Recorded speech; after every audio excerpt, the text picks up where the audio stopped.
Welcome everyone to another episode of Dark Live Podcast. I'm your host, Live to Win, and joining me, as always, my co-host, AOTWx2. What's going on, man? Hello, I'm doing well, Liv. Well, I guess, should we talk about the Star Wars, just kind of, just what happened? Or just move on? No, we should discuss it. We talked about it in the last podcast, so we should discuss it now. So we're trying to get people together for a Star Wars D&D session, and we're having problems with scheduling, with people like things coming up and people not being able to make it. And because I'm running the thing, I'm starting to debate maybe making some changes. I'm hesitate to say I want to make changes to the roster of people involved. But that might end up happening if the schedules just are going to continue to conflict. I mean, it's completely understandable, but I want to try and I don't want to resort to that quite yet, but it's a possibility that may happen. And there's also, I am considering making a small 2-player campaign for Dark and High Score, since they're the two people who are really available the most. So that might be something if this main one has a lot more problems with scheduling. But I'll have more information once I've actually given it some thought. Yeah, I know you're really trying to really make this thing happen, so I'm trying to do whatever I can to help out, but cuz I'm still kind of not sure about it, cuz this is my first D&D, and this is the first time doing Star Wars D&D in particular, and so it's first time for everything. So I'm still not sure about the whole thing if I want to completely continue on, but I'm at least gonna try and do my best to at least try it out, see what I think, and then go from there.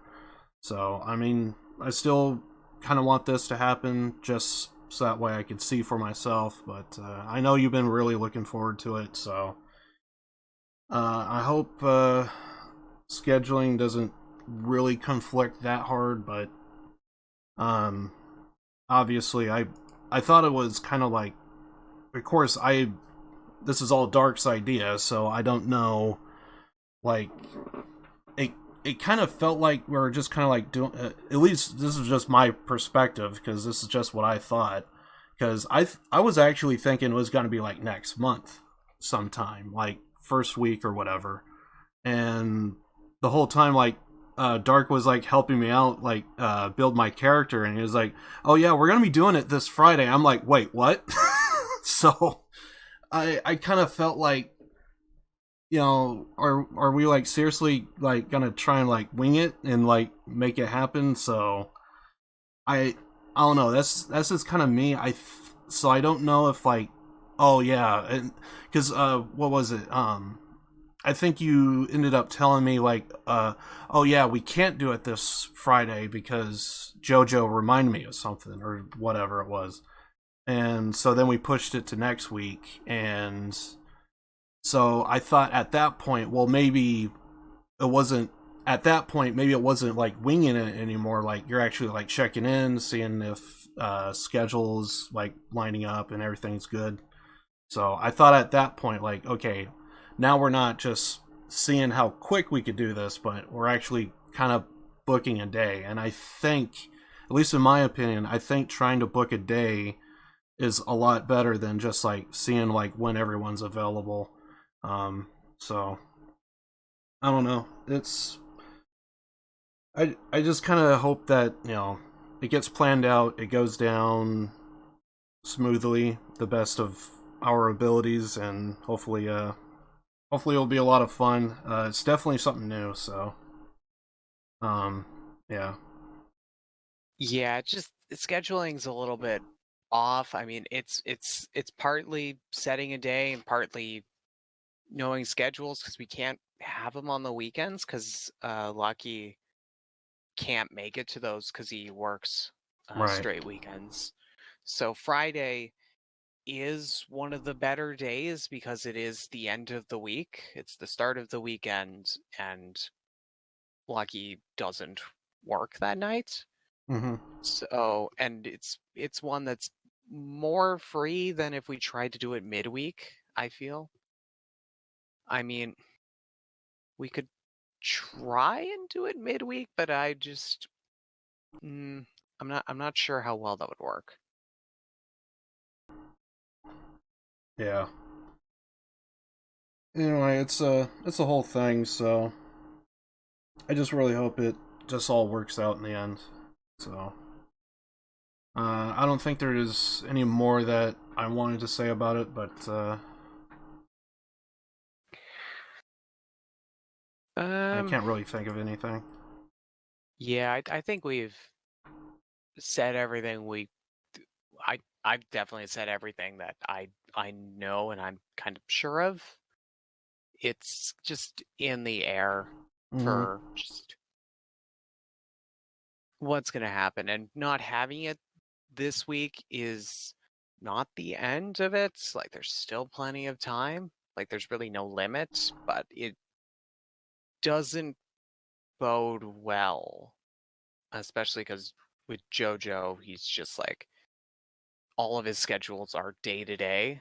So saying, "Hey, are you going to be free next weekend?" I don't know. Ask me next weekend. I'm like, uh, okay. Like, that does okay. Yeah. Like it's Uh, I guess in terms of other news, I don't really have too much, but the only one bit of information I did get is apparently Sony is pulling out of E3 again this year. So I guess once again Sony's going to do like their own little E3, I guess at some point, but that's one bit of information I kind of got. So yeah, um, I did hear about that. And didn't that work out like that didn't harm Sony at all? Because they've got such a big following that they did that last year and it worked mhm. out perfectly fine for them. They just did their own thing. I actually don't know what Sony did last year. I thought I heard that they did do a little E3 of their own, but I Yeah. don't know They when it took place. I don't know what was announced, all that stuff. So, um, yeah, yeah, I just know that they did do their own thing and mhm. it went well because Sony's got their own enough people interested in Sony that they don't need E3. And that's the main thing is they don't need E3 and E3 is like expensive to purchase booths and stuff and it's kind of an overhead expense that Right. they don't need to do because so many people would just watch them stream the trailers or something like that. So Mhm. it's it's great for Sony. It actually works out great for Sony. E3 unfortunately gets, well, depending on how you view E3. I mean, Mhm. E3 gets it just hurts E3 is the only thing. Sony's completely fine. Yeah, and I don't know if this is 100% true, but I thought I heard that it may have something to do with Sony not liking the company that's backing E3, so there might be issues there, and that's probably the reason why they're pulling out. Um, Corporate stuff like that wouldn't surprise me. so, I can't confirm it, but it's something I've heard. So, but in terms of news, I guess that's kind of the only thing that I really have. Unless there's anything else that you have on your end. Um, news. I can't think of anything that's been announced or anything like that. No, not really. I guess this would actually be a good, somewhat of a segue, I guess. The one, the one other thing I did get this morning, was it this morning or yesterday? It may have been. Actually, I think it was yesterday. I think it was yesterday. I recently, one of the biggest games that I've been really looking forward to and just really enjoy is Yakuza. Um, Apparently, according to what I've heard, Yakuza 7 actually didn't sell too well, which is their latest one. It usually shows up in Japan first, and then eventually they, go to Europe and go to North America and what have you. Uh, I guess it takes some time to do the English translations and all that stuff, so it's just easier to for them to just release it to the Japanese audience first before branching out. And the fact that it didn't sell too well could be because apparently turn-based is like really popular in Japan right now, and because the game transitioned from a beat 'em up to a turn-based game, that could be one reason why it's probably not selling too well. And then the other idea is the fact that maybe this would be an opportunity for them to maybe put more focus on a Western audience. It's something that me and a friend kind of had like a conversation about. It's not a it's more speculation or like us just being fans about it. Like we're just being fanboys and just speculating, and that was one of the things that we were just kind of like speculating. What if because it didn't sell too well, maybe it's gonna eventually come to a Western audience. So that's kind of been like one little kind of prediction I've been kind of thinking about the last couple of days, and so that's kind of been. I have other predictions as well, but that's kind of a prediction that I kind of had, and it did kind of make me think if maybe Dark has some predictions of like video games or movies or just anything in particular that uh, he looks forward to, and maybe he has like a prediction on like what's next or what have you for not only just for 2020 but also for the years to come or what have you. Uh, sure. I can look at my little crystal ball here and look into the future. Um, I imagine Disney's going to pump out a shitload of Star Wars stuff and milk Star Wars for all it's got and create some gems and a lot of useless trash. Um, Star Wars video games probably going to be very hit or miss, though Jedi Fallen Order was amazing, which I played that since the Oh last yeah, that's right. podcast. Yeah, you did I play that. did. I played through Jedi Fallen Order on stream, watched a good chunk of it, I think. I tried to catch it whenever I could, so yeah. Yeah. Yeah, you were there for Mhm. a sizable amount, and it was a very fun game. I loved it. I mean, other than a couple nitpicky lore things, like only like 2 lore things that make no sense because the ships show up 15 years before they were designed. Mm-hmm. I mean, yeah, okay, sure. But yeah, other than little nitpicky things like that, with Yep. which is probably one of the annoying things that like it's just absolutely incredible. If I could just rant for 2 seconds, that Star Wars is owned by Disney, one Mm-hmm. of the wealthiest multimedia conglomerates in the world. Why the fuck does every single Star Wars thing have copy pasted assets? Why? The freaking Star Destroyers in Rise of Skywalker are the exact same models as they used in Rogue One, down to the detail, including the flaws on the model. They just took the Rogue One model and made it a little bigger. They just took the image and made it bigger, and that's all they did. And then they put like a tiny little. They changed up the bottom a tiny bit, but that's it.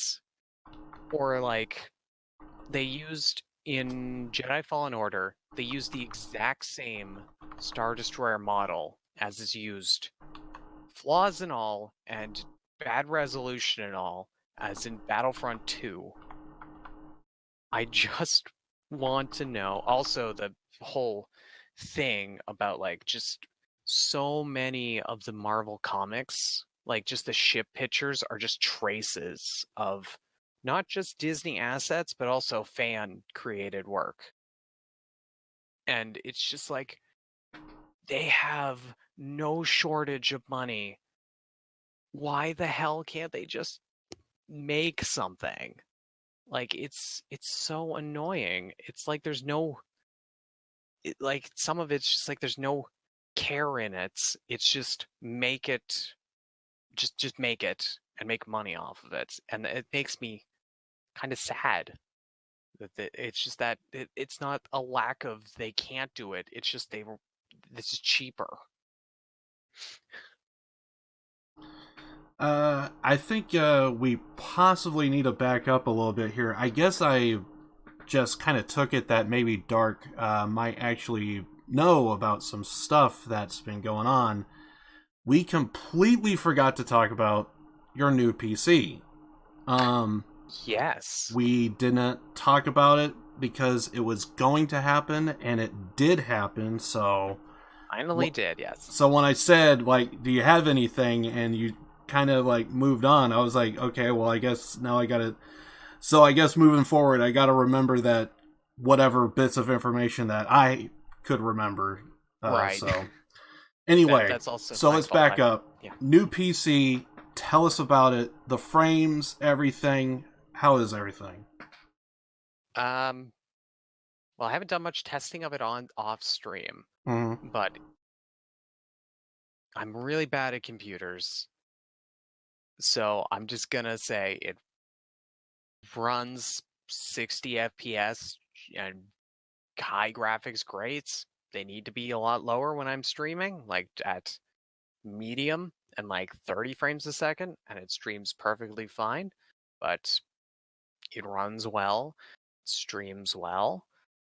Thanks again, Liv, for helping me with the OBS settings. I haven't had a problem since uh, the first stream that I did with it, and you helped me with the changing OBS settings. So Okay. we nailed that. I haven't had a problem with it. Um, it's just it runs everything I want it to run. As of right now, I haven't hit any problems or real limitations other than like obviously OBS and like streaming stuff that's streaming high, like super ridiculously high quality stuff, which I never intend on doing because I don't care. Like most games are fine on medium graphics anyway. Mm-hmm. Like especially if it's running at like 30 FPS to 60, I don't care that much. It's not a huge difference to me. 60 is nice, but I have no problem watching 30 frames a second.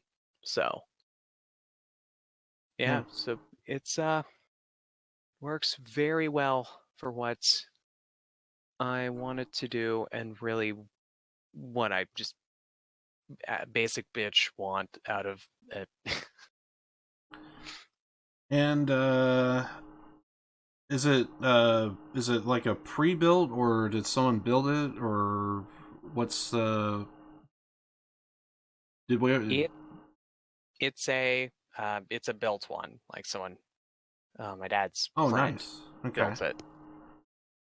So And do you remember the specs at all, or? boy howdy, the specs on it. Let me open up the Steam check it thing. It's got 16 gigabytes of RAM. System information. It's a i5 4690 3.5 gigahertz. And the video cards an AMD Radeon RD200 / HD 7900 series.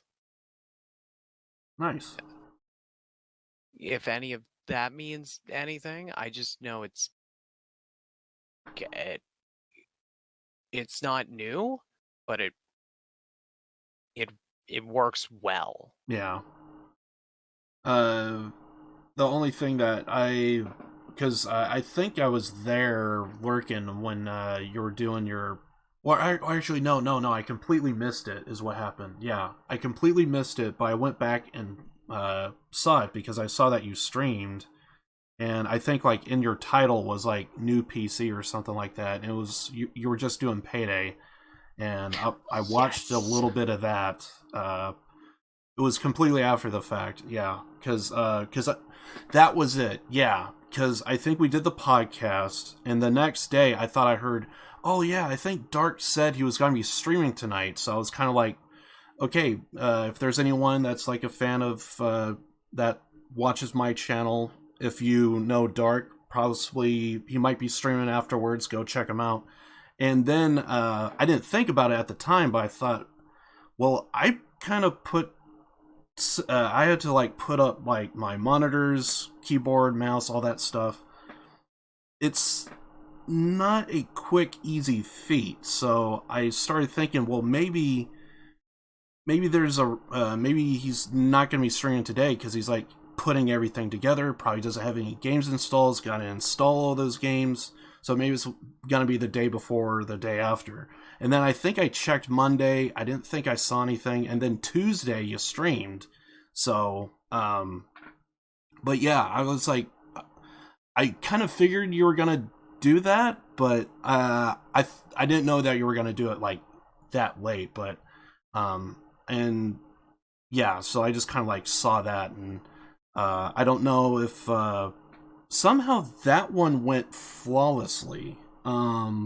It seemed like I don't remember there being like a frame drop, at least from the VOD that I saw.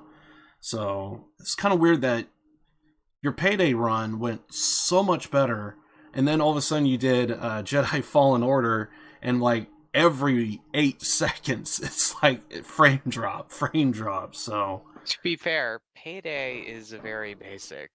yeah. It's not that intensive, which thank you for reminding me. Like, I totally forgot that. Yeah, it was last podcast where I was Mm-hmm. almost late because I picked it up. That's right, because I got the computer. That's right. I Mm-hmm. totally yeah. And then the first thing I streamed was Payday 2, and that went perfectly fine. And then I'd stream Fallen Order, and because that's a much more computer intensive, I had to mess around with OBS, and now they're at settings that have carried over. Resident Evil 2 has streamed perfectly, haven't had any flaws. show up. So yeah, I gotta think of because I want. I'm so tempted. I want 100% Resident Evil 2, but I don't. Uh,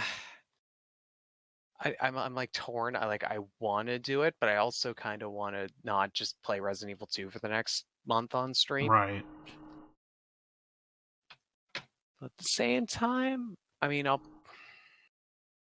Hmm, I've got a lot of playing to do in that game still.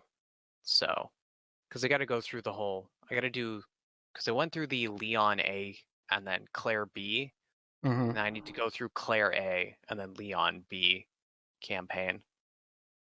And I need to do a speed run and beat the game in under 3. Is it 3 or 4 hours? I think it's 4. Which I wasn't that far off. It's a lot better than because it was 9 or 10 hours.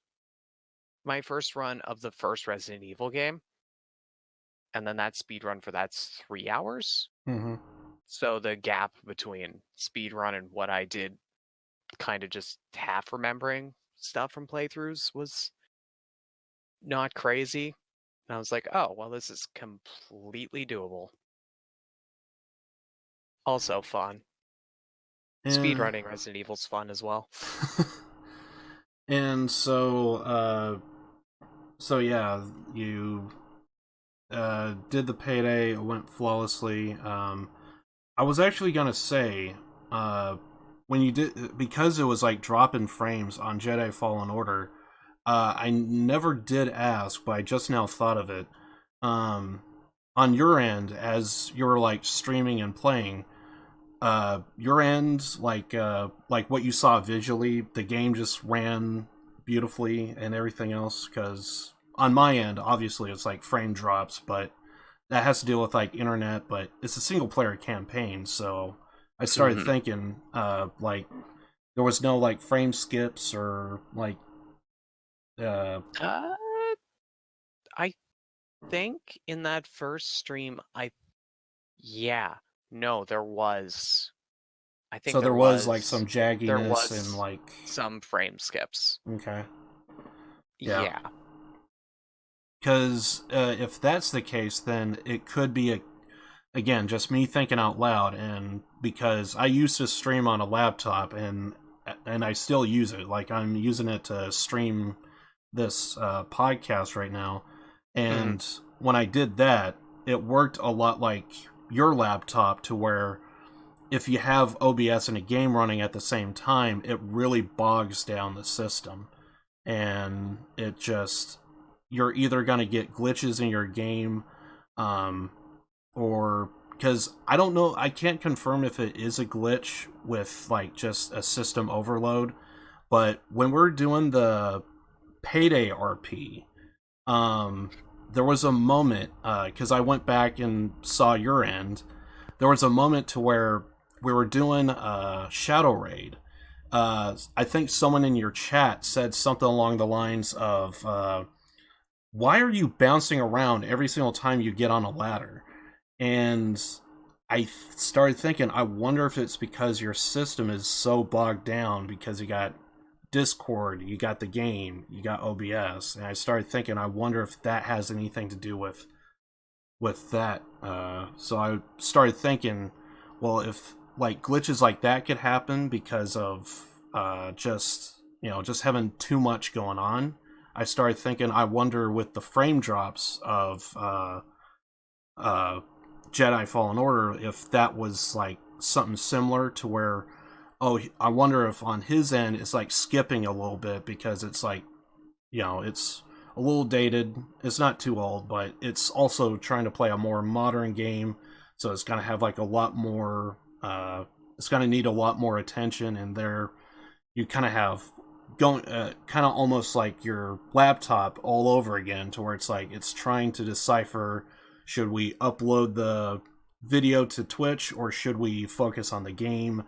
And so that's what I was kind of like curious about, if there was like if you notice like frame drops when you were playing and like just something just didn't look right or just it didn't feel as smooth. I mean, it still ran, it still did everything well, but like, because like that could probably be like an indicator of like how much is going on your system, and maybe that has something to do with it.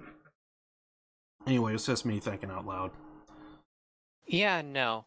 Um, yeah, I think it did kind of get that. I think I do remember there being frame drops in the first one, and then I fixed that because I just used the what was recommended settings. Like Mm-hmm. OBS, like we're gonna scan your device and tell you what's recommended, and it recommended 6,000 bit rate, which I dropped down to 3,000. Ooh, It's been 6,000. Yeah, yeah, that's that's the you max Twitch allows. Which I was like, yeah, oh well, I'm way too high then. yeah, that's So I think it's down to 3,000. I can check real quick. But and then because I've just playing games a second, I'm like, wait, why am I streaming this in 60 if I was just playing the games in on 30 frames? So yeah, I I thought think I that heard also. somewhere it's like you should basically just match it with your monitor resolution. I don't know if that's true, but Yeah. Oh, I put it back to 2,500. mm, So the same as what my laptop was doing, which makes sense that I do that. yeah, I think 25 is kind of like the basic standard. And then like if your system and your PC or excuse me, your PC and your internet can handle it, then you could bump it up to 3,000 or however you could Yeah. possibly do. But yeah, um, and then of course, I guess. So did you actually complete Jedi Fallen Order, or is I did. Well, without going through and picking up the two scans I missed in the uh repeatable part of the game, I have 100% of the game. yeah? So basically, what I thought I heard about it is like I the thing I kept hearing about, and since you actually played it, I kind of want to hear like your take on it. I've always heard, at least from the streams that I've seen and people that streamed it, I heard them say that like the game came off as safe. They didn't want to put in too much microtransactions, and as far as I know, there's none. Uh, There is none that I'm aware of. No. and also, they one of the jokes I kept hearing about is so the poncho. Do you like a brown white or do you want a yellow white? Oh And my god, the poncho, the customization for the poncho is negligible. Literally the first, in my opinion, the first customization option you get for the poncho is the only decent one. It is the only decent one. Everything else looks terrible. the thing, So because the that's thing I kept hearing about, at least with one streamer in particular, they were saying like this is a complete missed opportunity. You should have like these loot drops for like armor setups or something, so that way you could maybe come off with like different like armor builds or what have you, and like have like a armor, like a little bit of like a RPG element there. And they were kind of thinking like that's like a missed opportunity. They should have been able to do something with that, and they just never did. But safe is just kind of like what I heard. But yeah, yeah. I don't agree with the armor. I don't think that matches sort of the play style where it's a lot of being flexible and dodging around. Different kinds of like clothing and robes would have been nice, other than your only options are to have no poncho or to have I to be fair, well, I'd say to be fair, some of the like just a poncho that's a different color and a slightly different shape. mm-hmm. It's like they're all just ponchos, and there's no like nothing else, and you can change like the color of your sleeves too. Great. The personal customization was Yeah. I mean, I get that kind of customization on like the ship where it's just the color and your droid. But the person was just like there was there should have just been something than just like different colored ponchos.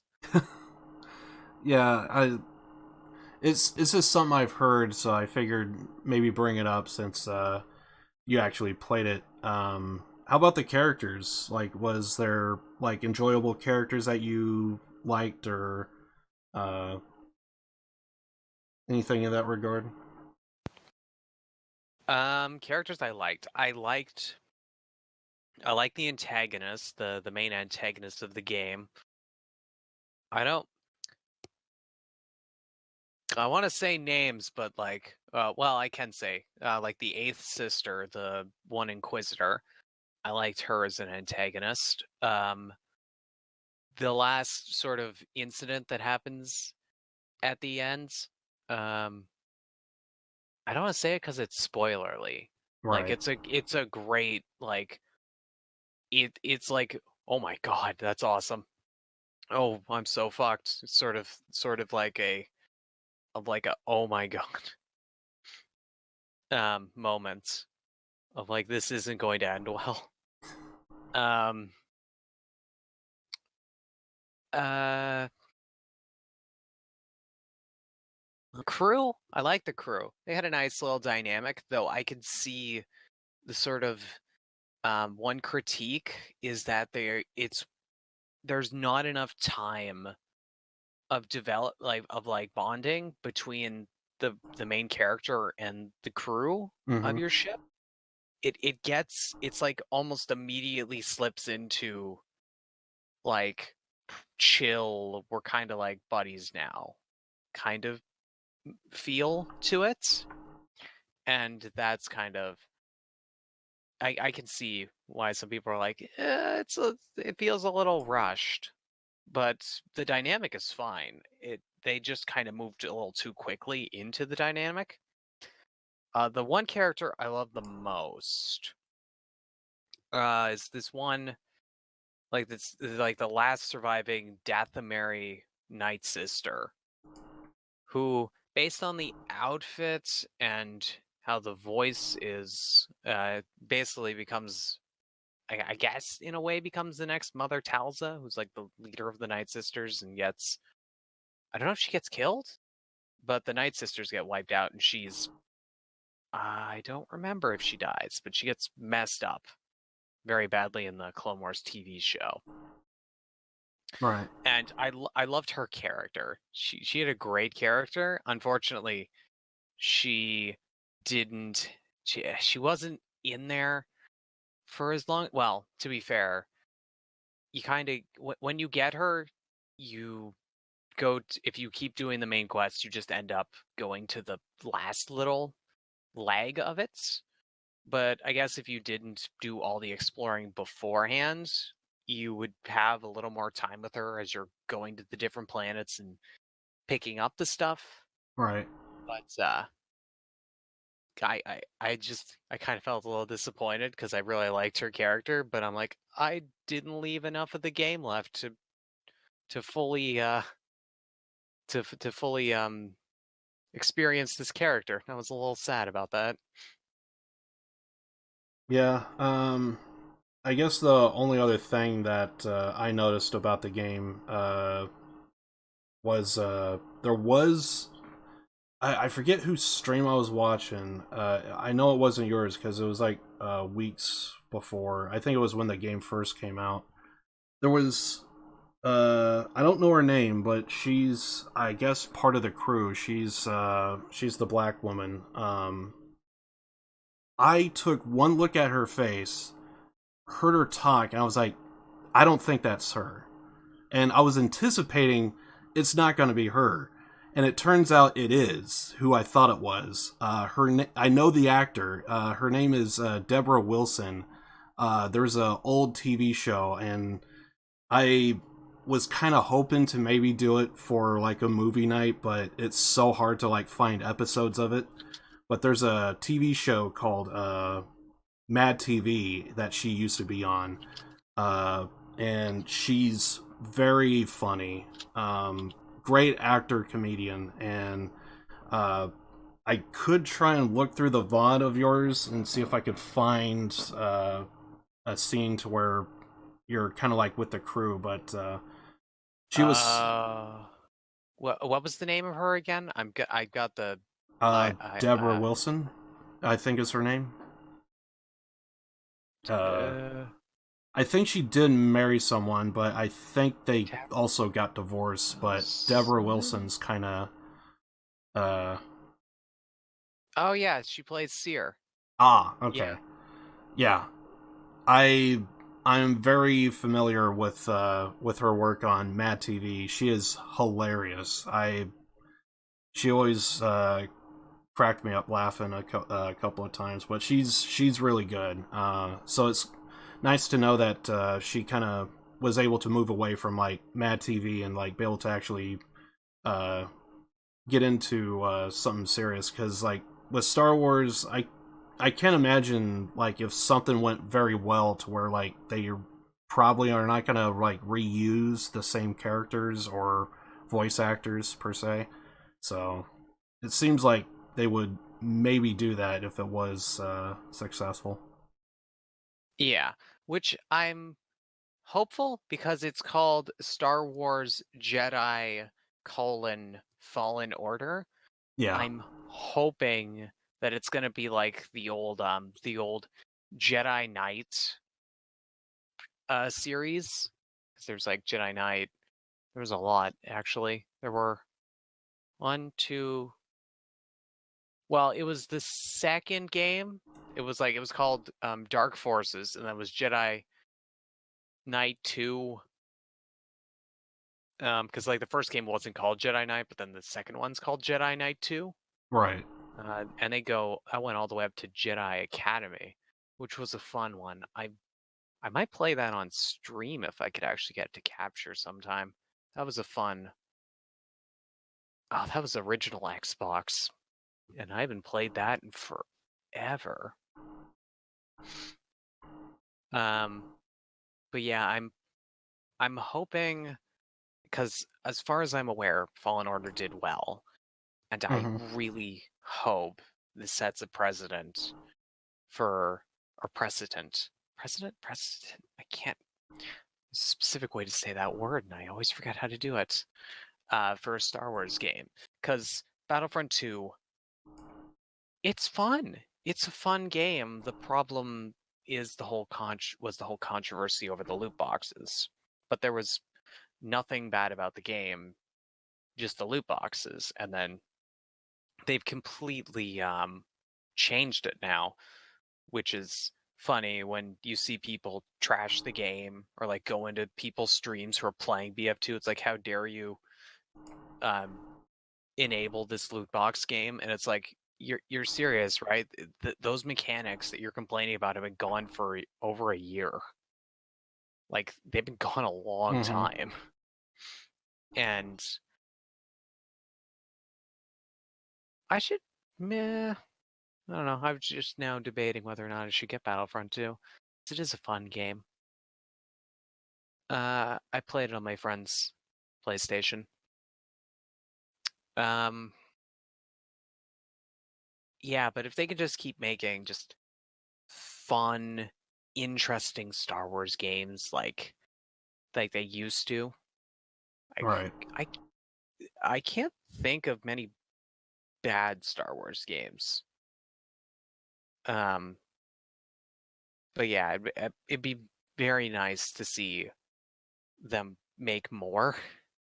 I would, and if they're all at the minimum the quality of Fallen Order, that is fantastic. And I'd be very, very happy with that. Yeah. And yeah, again, I'm just really excited that you got a new PC. You're finally playing games that you really enjoy, and really hope everything turns out very well. Just one last note before we move on. I actually I found a clip that actually has Deborah Wilson. She's in the middle there at the table. Yeah, to the left. So for those that are wondering, like, who I was talking about, she's the one in the middle. But anyway, but yeah, there you go. Jedi Fallen Order. Now I need to take a look at my notes. Well, actually, we're coming up on the first hour, so we actually could do the clip break, actually. So, yeah, I guess we could probably go ahead and do the clips. Okay. Let me get those to you. I'll go ahead and roll mine, if I could find it here.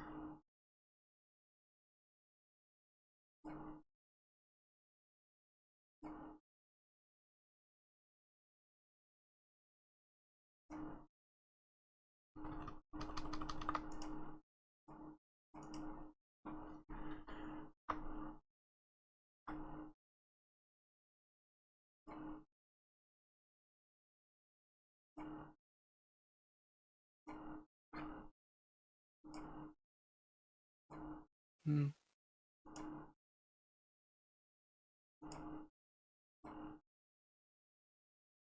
Alright. I got my first clip here. Alright, so went with Kip Boga here for the first one, so Nice. he's a good pick, so let's see, I think I need audio, video, and here we go. I'll try anyway, but... Okay. Sorry, my husband went to the bathroom. You're gonna have to give me a second. You are motherfucker. Your name is. I'm sorry, what? You are big motherfucker. You are making a prank video in the YouTube channel. I'm sorry, who All right. do you think I I am? know very well. You will change your voice each and every day. You will change your voice. I ruined it. You are using a device, the I- voice changer device. I know. muted it. He called me I know Kit everything. Big O. It was... Why you are doing this? Hello. Yeah, I thought that was funny. I think I remember that one. Yeah, so I accidentally used the wrong voice and was immediately caught. Yeah, there's been some where he's used his. There was one in his ongoing like 36-hour Oh yeah. series where he used his real voice as one of the hackers that kept popping up his phone. And Yeah, I think it was Daniel. that. I think was the name of the character he went with. And he managed to play that off when he accidentally didn't turn off his mic, and he played it, and they hung up. Captain. And he played it Yeah. off as Daniel was in the computer still. I forget if I checked out the VOD or whatever, but I do remember there was like a couple of times to where it seemed like that did happen, to where like he's actually using his real voice, and I guess I caught it like in the middle or somewhere, and it's like it was just kind of funny how like he legit scared the hell out of those people, like you could, because like he has like the computer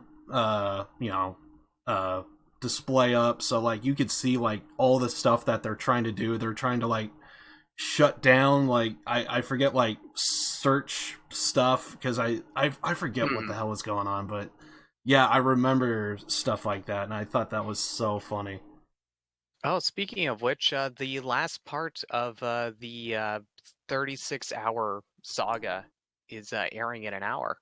Oh really? Yep. I Nice. just checked. And correct me if I'm wrong, but isn't that like one of the longest scams he like was on the phone with?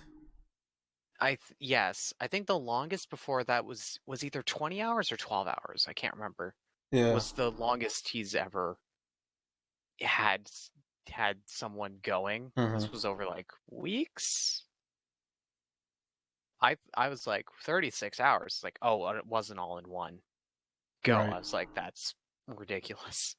Like, I'm dumb. Why would I think it's all in one go? Yeah, no, it's he definitely has like a ticker up, and he just tracks like when he streams and how long he's been on the phone with that particular individual on stream, essentially. I'm excited to see the end. Who wouldn't? Like, he's been he's been on the phone with scammers for 36 hours. I think that's safe to say is worth checking it out just to see what happens. I'm curious because he's gone away from doing his reveals at the end and just prefers to like. I also noticed that too. Yeah, because I think someone in his chat said, "So you don't do the reveals anymore?" And he's like, "Nah, it's just not a thing I really do anymore."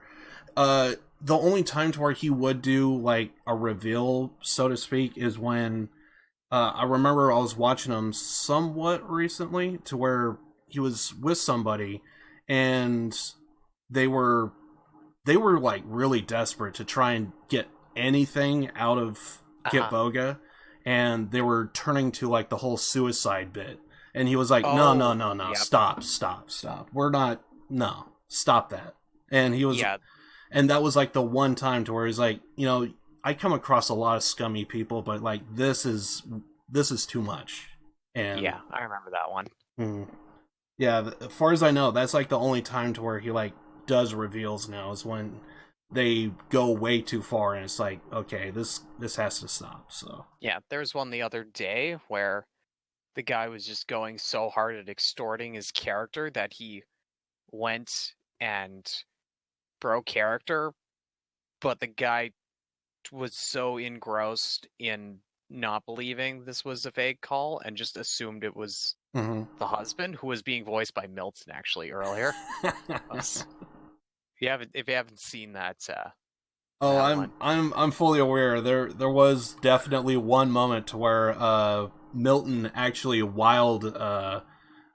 was like, you better not, because I think they were playing it off like it's Milton's account.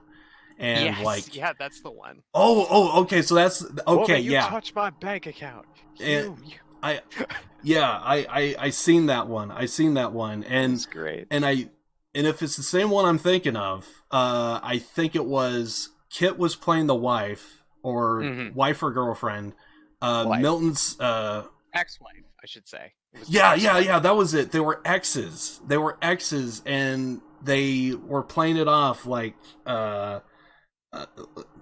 they were they hated each other. There was like, you know, almost like a restraining order kind of type of thing. And then all of a sudden on the call, they just ran with it and they made up. They made up. It was so funny. It just went rom-com. It was just so great. It was so good. I remember that one. Yes. Oh God. Yeah. God, Kit and Milton are just so great together. I mean, Milton is just great. Yeah. All together. All right. Damn, he just plays so well with other great personalities. Like when Markiplier was doing GTRP like a year ago. Milton was the one who kind of talked him into it. Oh. I think. Yeah. And God, the freaking antics with freaking Kiki and then Stan, the waterman, was just great. All right. Anyway, clips. Moving on here. Here's another one. This is actually from me. So, think we're good. Here we go. Didn't show up, no. I'm pretty sure the captain's just fighting off a sandwich right now. Yeah, if you listen carefully, he was fighting a sandwich. I totally heard that. Totally heard that. He said something about mustard. I do believe so. He said something about mustard. If you listen carefully, I'm pretty sure there's something in there about mustard. Or maybe it was something about too much ham. Although, could you have too much? Maybe it was not enough. I don't know.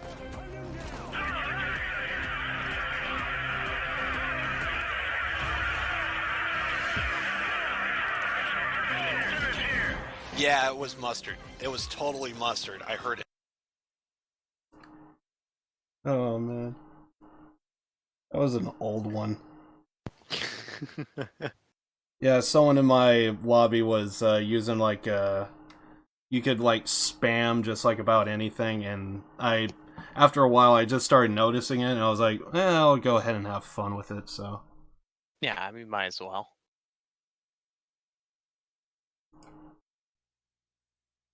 Might as well go with it. yeah, I've really been watching a lot of Silent Sentry, so I kind of have one here from him. I thought this one was funny. Full screen. Right. Picture. Bam. Here we go.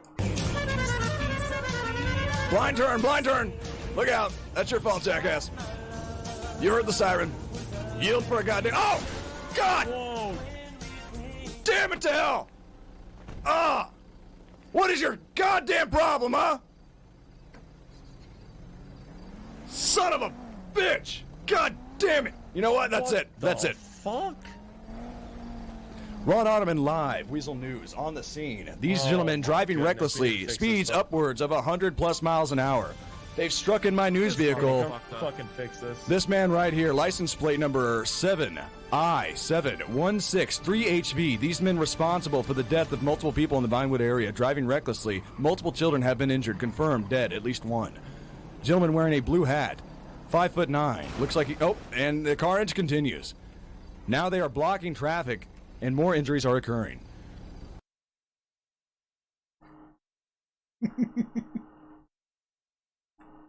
Oh my god. Oh, I just thought that was so funny. Oh, that's... And the carnage continues. Oh, that's great. Oh, that was a good one. Oh. I've just been watching a lot of them, and I've been noticing he still does Tarkov, but I've been noticing he's been doing going back into RP, I noticed. So it's kind of awesome. Yeah, maybe I should catch some of his streams. Though to be fair, I follow Yeah. I follow way too many people already. I'm like, I don't know who to watch. And I think I actually just learned about this. He actually does have kids of his own. His wife also does GTA RP. And it turns out, I didn't know he did this, but apparently he streams late at night to early morning, like 5 a.m. my time, I think. No, I think he's East Coast, so he's actually 5 a.m. your time, actually. And he streams during those hours, and then when he takes his kids to school, when he gets back home, that's when he sleeps. So apparently that's his schedule. That's a little crazy that he, like, when his kids are at school, that's when he actually gets to sleep. Both him and his wife, they have the similar schedules, and that's what they do. And I thought that was kind of interesting. Does his wife play on NoPixel as well? Yes. I think her name is something like Charlie Blossom, I think. That's her Twitch channel. Do you have any idea what the Charlie Blossom? Do you have any idea what the RP character is? Small chance I. not too familiar. I think it might be like a hippie character, I think, but I don't know the name. The only hippie character I'm aware of is Windsong.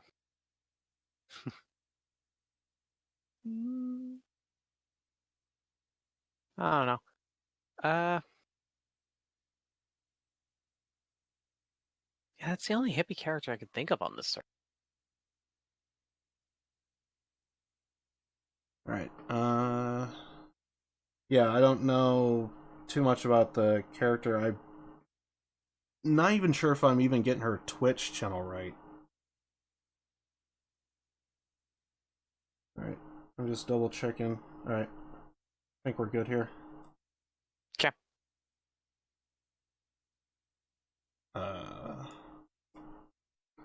Alright. This one I just thought was funny. Apparently, Anthony is like teaching a guy, Tarkov. Alright, right here. This is a shortcut. There's a little fence. You gotta land right on the fence. Don't fuck up. It's gonna hurt your legs though. But just... I fucked up. I fucked up. Oh my god. I can't. You act like that shit is easy to do. You land directly in the middle of the fucking fence, man. What do you mean? It's not that fucking hard. Alright, right here. I'm not gonna lie, I actually thought he fence. died. You gotta land right on the fence. Yeah, I was expecting that too. I just had a flashback to the clip I showed earlier on. Remember the clip where it was my clip in Left 4 Dead 4, and Jinko's like, "So you gotta land it like this." Oh yeah, he yeah, yeah. misses it completely, and he hits the ground. Yeah.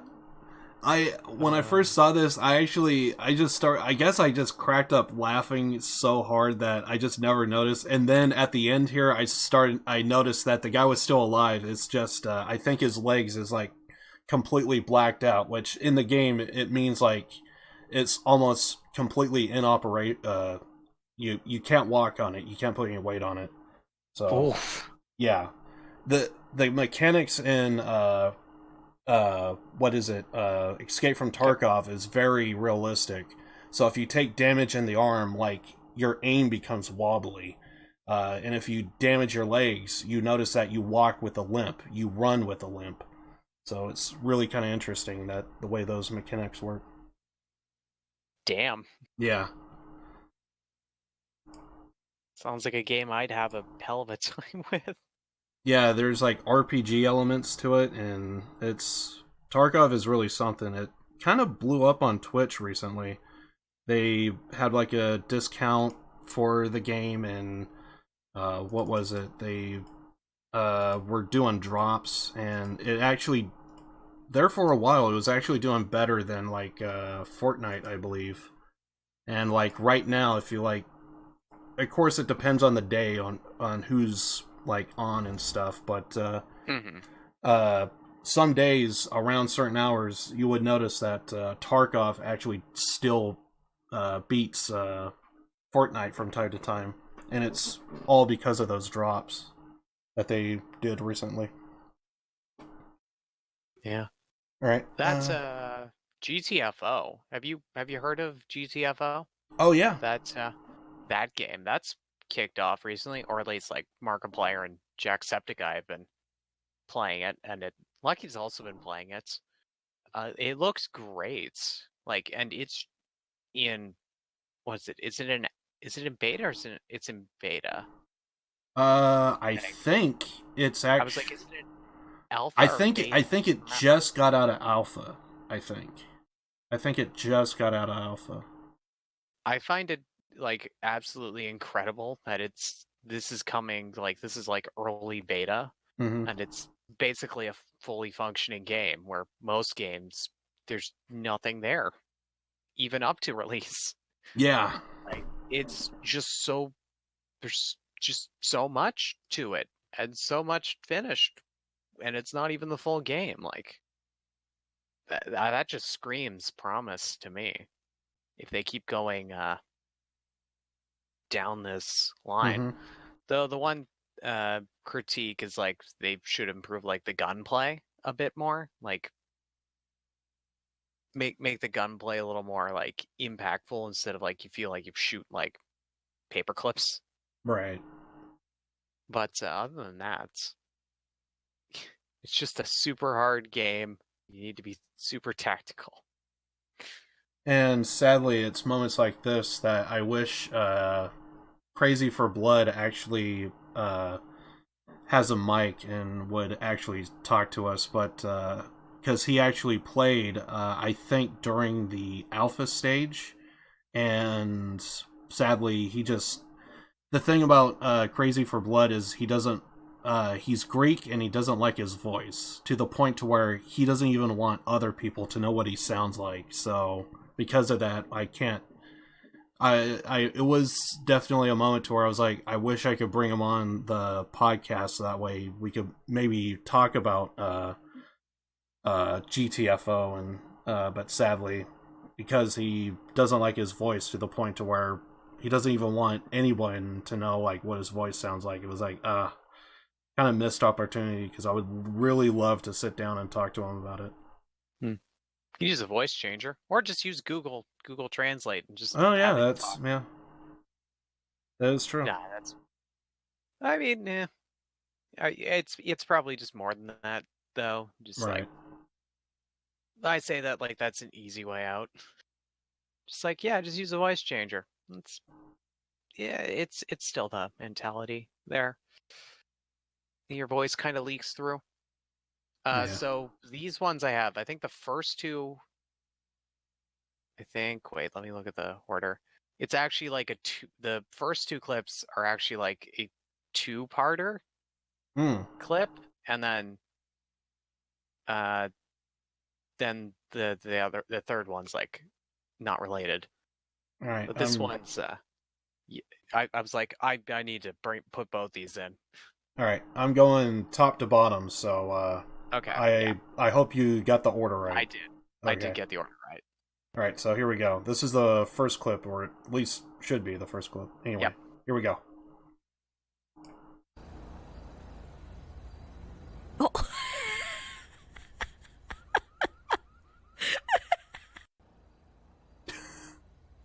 Oh shit!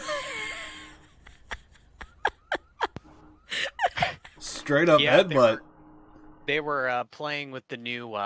They just released a shit ton of new emotes, and they were just playing around with them. I heard about that because apparently that's one of the reasons why Silent Sentry came back to RP, is he heard that there was like a bunch of new emotes, and one of his characters, I think it is Ron Ottoman, is the one that he's kind of like using a lot of apparently, because with his character he's like really kind of like pompous and stuff, like, so like he's always like doing like selfies and stuff, and he's like still trying to do news, and he's like doing a selfie because that's right up his alley of like what his character is, so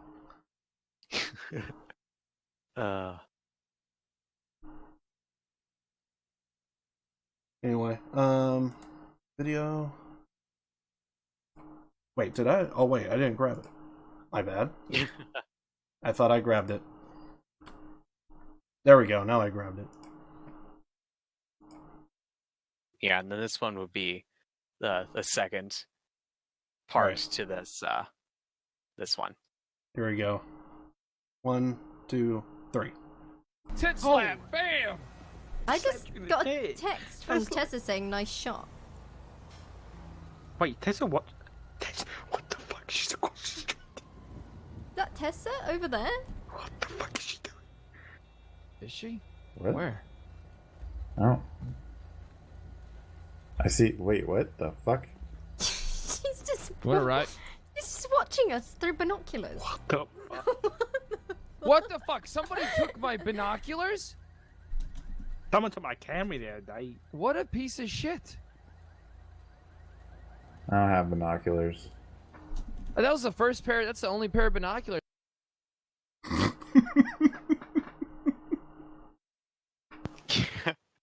Oh, it's so good. Yeah, that also kind of startled me because I was watching Kiwo's stream and I didn't realize Nikita had started her stream like a couple minutes before. She just like literally walked out of her player's house.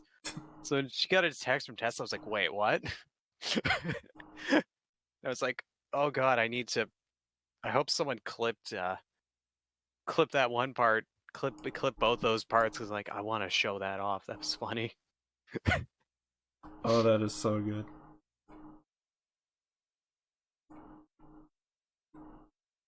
Alright. I think this is the last one here. Why don't Twitch implement a thing where you can just save your own playlists of people's clips or like them so you could find them easier? Yeah, I wish that were a thing, but I think the only way you could do it, you'll only save your own clips, sadly. But Yeah.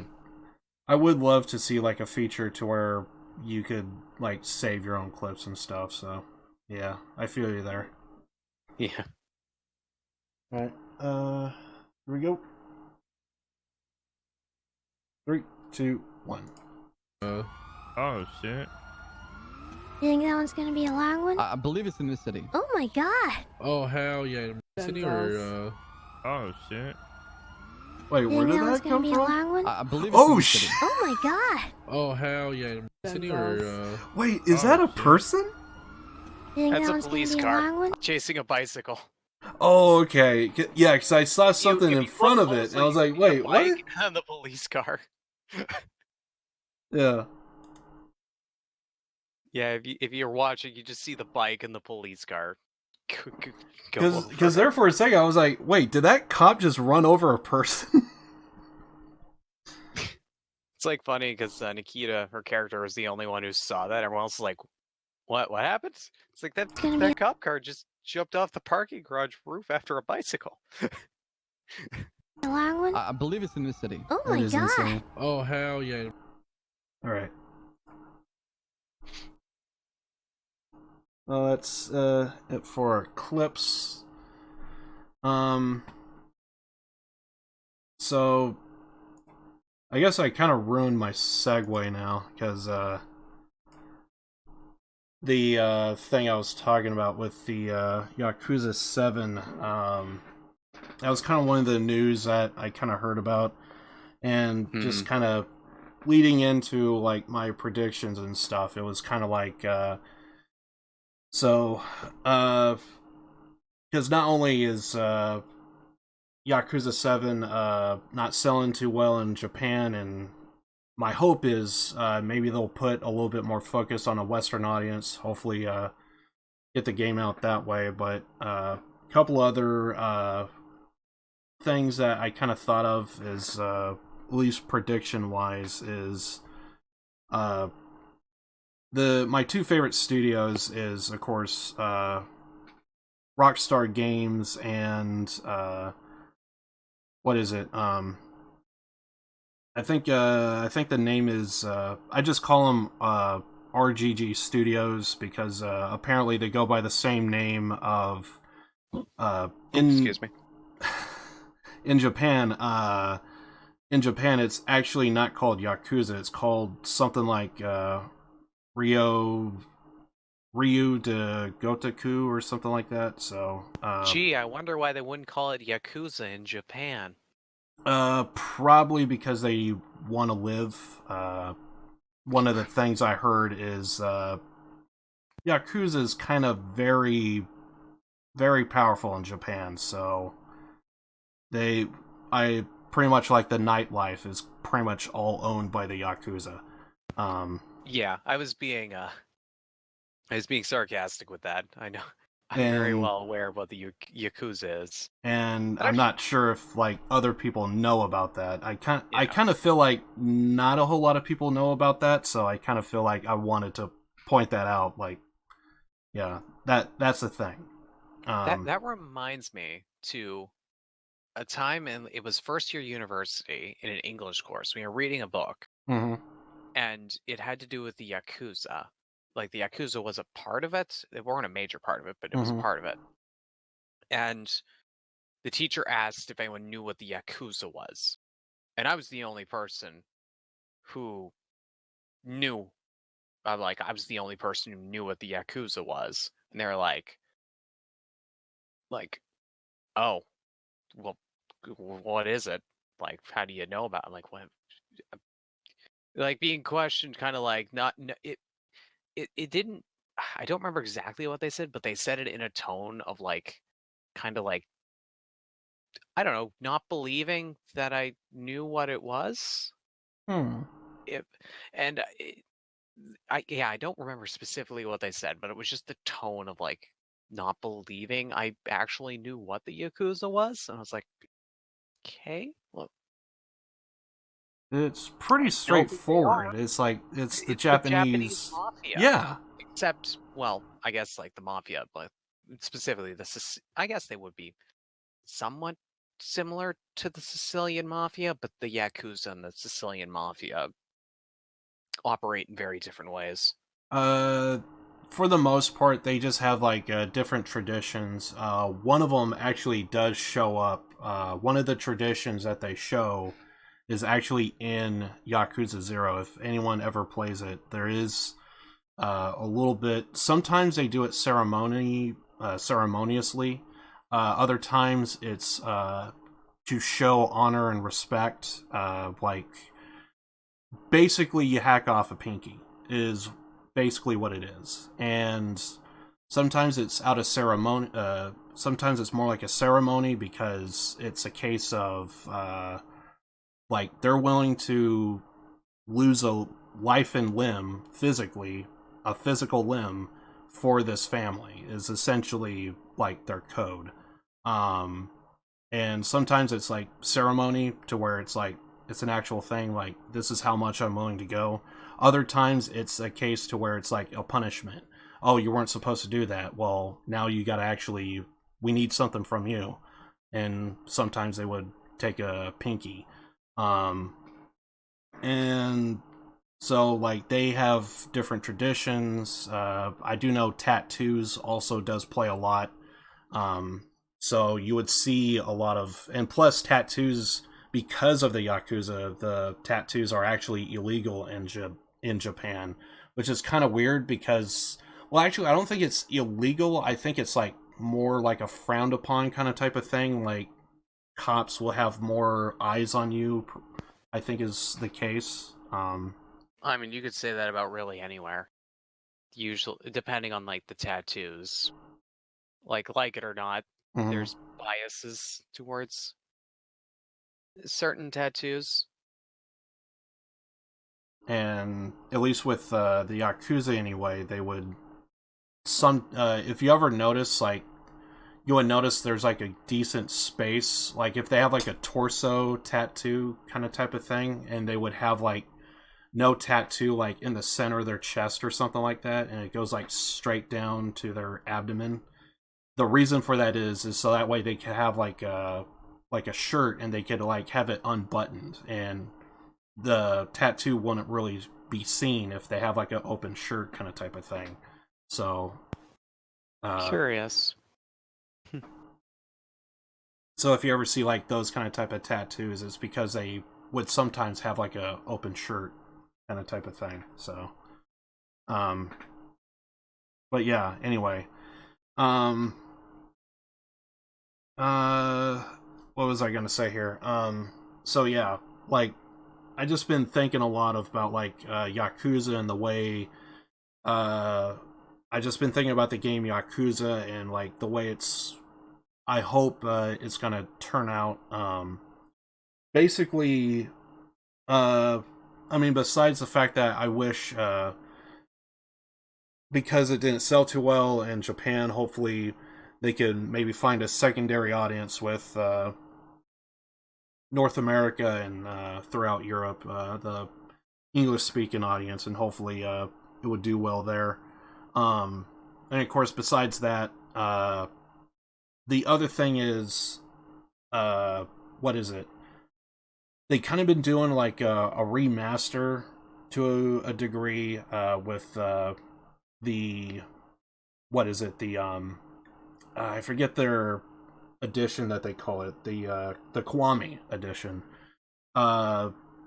They they did 0, they did Kiwami 1, Kiwami 2.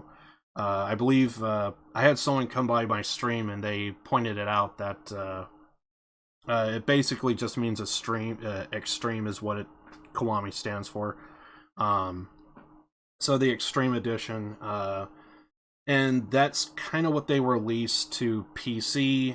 They also released it to Xbox, and basically seeing that it came to PC, it came to Xbox, my hope is that if they don't pull the trigger on Switch, which is a possibility, because I haven't heard anything, I haven't seen anything about like what their next thing is for outside the PlayStation console, because that's where it started with. I think, as I heard it, they tried going to other platforms, no one picked up on it. I think even Steam was one of them, and they passed. And it was just Sony was the only one that took them in.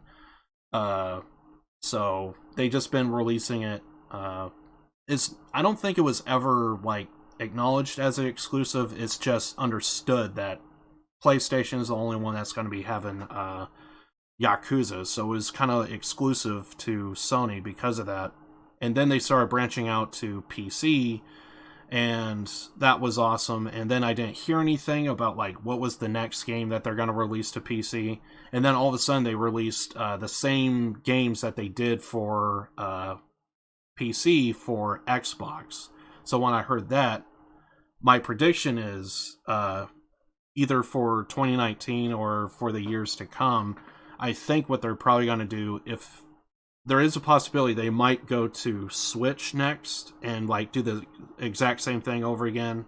0, 1, 2, and then I think they're going to release it in threes is what I think, because 7's the latest, and that's going to eventually release to PlayStation. So the PlayStation crowd, you don't need to worry, it's going to be there. But for everyone else, like myself, I really want it to come to PC again, and I think whether or not they actually pull the trigger on Switch, that's obviously going to push any releases for PC later into the future. So I think most likely what's going to happen is it's going to come to the Switch, the three games, 0, 1, 1, and 2, and then I think But I think once they're done there, I think they're going to go back to PC, and then they're going to do 3, 4, and 5. Because they did release a kind of like... they didn't really do too much to it. They just kind of like re-released it with some minor tweaks. But they did re-release 3, 4, and 5 to PlayStation, and as far as I know, I think it's more or less the same game. It's just slightly different. And I think those games were released on PlayStation 3, and now it should be available to PlayStation 4, I think. And I can only assume it's going to be also available for... Well, then again, PlayStation 5 might have backwards compatibility, so they might have backwards compatibility for that, so they might be fine. Otherwise, they might re-release again for PlayStation 5. But anyway, but I think once they pull the trigger on Switch, I think they're going to eventually go back to PC and do the same process over again, and then eventually go to Xbox with the same thing of 3, 4, and 5, just like how they... as I'm predicting, they're going to do with PC, and easily when that game, when they release those titles, I'm going to be all over it. I really loved just playing Yakuza, and it's just such a fun game. But that's kind of like my prediction that I kind of had for that. And I think Dark said that he didn't really have too much predictions for any games or stuff. Just basically, well, I guess you could say for yourself. Yeah. Well, it's just predictions are a hard thing. Just Yeah. hopes. Like what I'm hoping for, Bethesda finally gets off their ass and does Elder Scrolls 6. And not fuck it up like they did with Fallout. Yeah, Fallout that was 76 pretty doesn't bad. exist. That was a terrible game that they just made worse with every update somehow. Somehow they made the game worse. Yep. I don't know how they managed to do that. Never played it myself, but Same. I'm never gonna pay a dime for that game. Who would? Well, I guess didn't it sell with like the Xbox One X sell in the as like one of the owning games? Like you when you first buy it, they give you a couple games, and 64 was one of them. Maybe. I think so. But I think that was for the One X, which in itself that's a dumb name. It's like an achievement hunter. Friggin' it's like Splat X, Hitman X. Like I was like, that's like an achievement hunter title. Yeah. Back when they used to do things to do. But yeah, the Elder Scrolls 6. I hope they don't fuck it up.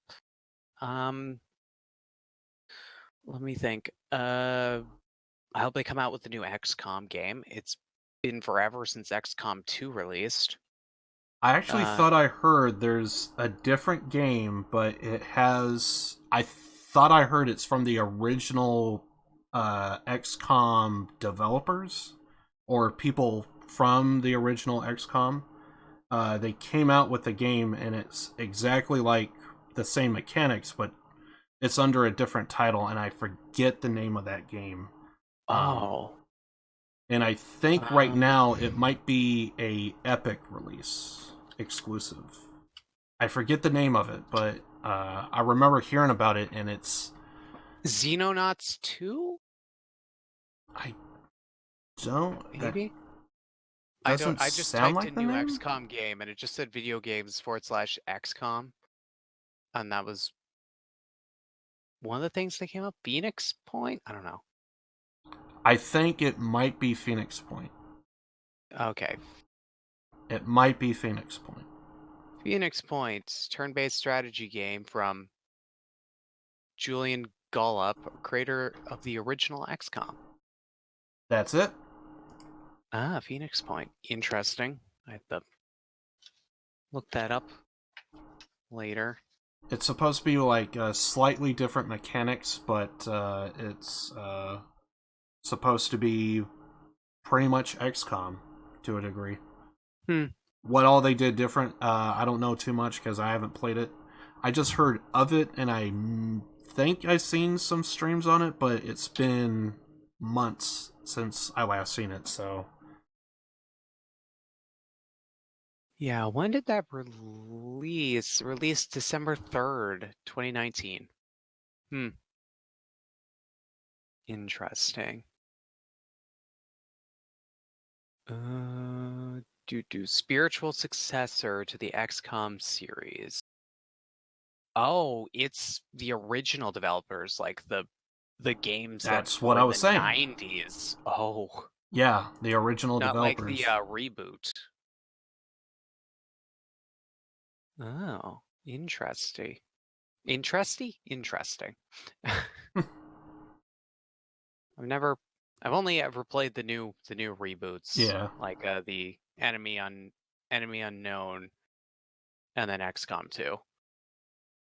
Which you played those as well, right? Was it just Enemy Unknown or was it XCOM? Yeah, it was 2? just the first one. I think it's Enemy Unknown. Yeah. That was a fun game. Yeah, I had a lot of fun playing it. Yeah, you just have it on your wish list. Yeah. Yeah, XCOM 2 is great. I might play that on stream sometime. Like do another playthrough. But now I can actually stream it, so maybe. XCOM's such a fun game. I'd love a new XCOM game. A new Saints Row game.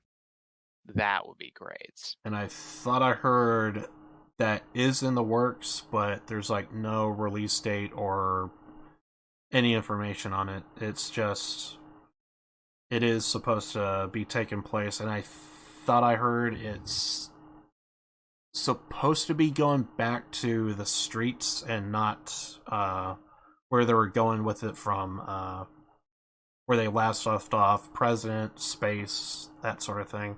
They're moving away from that and going back to the streets. That's what I heard anyway.